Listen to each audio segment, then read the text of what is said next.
Yeah, and again, that's part of what I call working it backwards, because people really don't know what causes their cancer. They go in and get a diagnosis, and their oncologist will go through a minute or two of the human genome and genetics, and which is a bunch of gobbledygook, and then he or she will throw his hands up in the air and say, "We really don't know."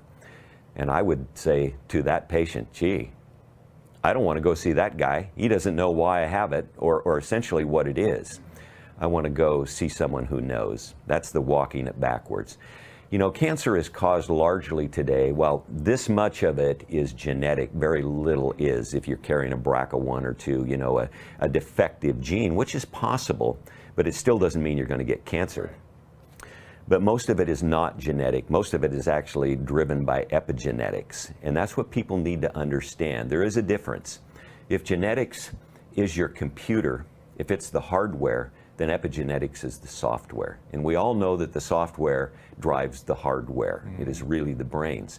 That's what epigenetics is, and that's what cancer is. You know, we know the right foods have always been epigenetic, always.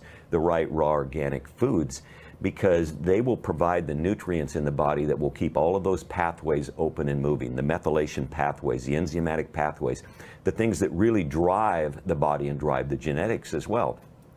So cancer is not genetic, and if you're in a room full of oncologists and your first line of your speech is that cancer is not genetic, they'll probably throw you out right away.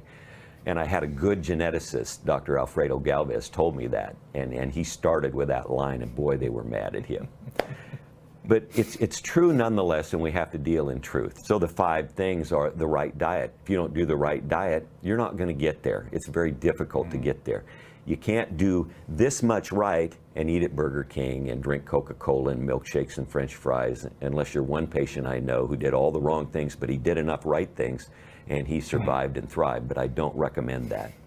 So it's the right diet, it's the right supplementation, it's the right water, it's the right detoxification, critical, as we talked earlier about, and exercise, and the right exercise for those people who are able to do it. And by the right exercise, you know, it's different for different people. Obviously, I don't recommend swimming in chlorinated pools, but if you can swim, that's good, or walk or run or whatever you can do. I'm 65, I'm still an active runner at my age, and it's good for me. I love it, but it's not for everyone.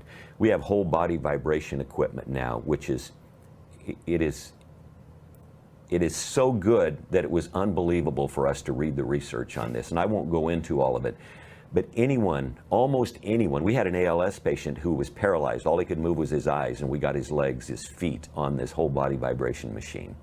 And he smiled as well as he could. You could see it in the corner of his eyes. These will help everyone if you know how to do it, what to do. They're very cost effective today. Detoxification, PIO. Precision intestinal oxidative hydrotoning. No one else in the world does it except the organization that we're with up in the Seattle, Washington area, and we're trying to get more people trained. It's absolutely incredible. It floods the body with oxygen through ozone. It uses perfected water. It looks like colonic hydrotherapy to start, but it goes way beyond that. It's not typical to what anyone else is really doing, and that's why the results are stunning, truly stunning. We drink the right water because the right water, the right ionized water heals. Our bodies are electric. Our cells run at a certain millivoltage, and if they're not there, you're sick. You're acidic and you're inflamed. Most people are that way today because they've got chronic sickness and disease. So we have to change that. There's not many ways to change that. How do you change the millivoltage in a cell? Used to be you eat a raw, vegan, organic diet because vegetables are very, very alkaline. Alkaline, millivoltage, they work together. And so, and many say are exactly the same thing. But now the best way to do it is through a specific kind of ionized water that runs at minus 300 to minus 800 millivolts, and it will raise that cell voltage. If you don't raise the cell voltage to 50, minus 75, you're not going to heal. You need that voltage to heal. And so very few people know about that. Dr. Jerry Tennant wrote a couple books on healing is voltage.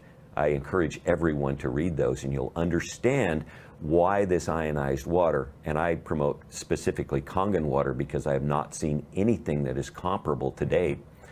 And you'll be able to understand how it works, and the common layperson can get that, and they can understand how it works. But it's incredibly important.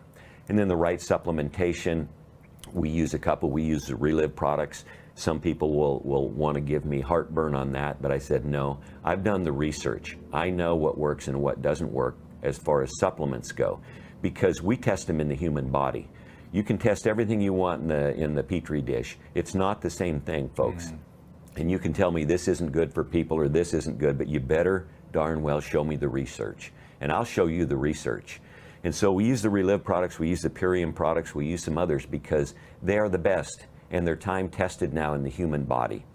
And most cancer patients need to get more nutrition than they can. When people are very sick with cancer, they turn to comfort wherever they can find it. Sure. Most of that is in the wrong foods and the sugar. So it's very difficult for them to eat anything.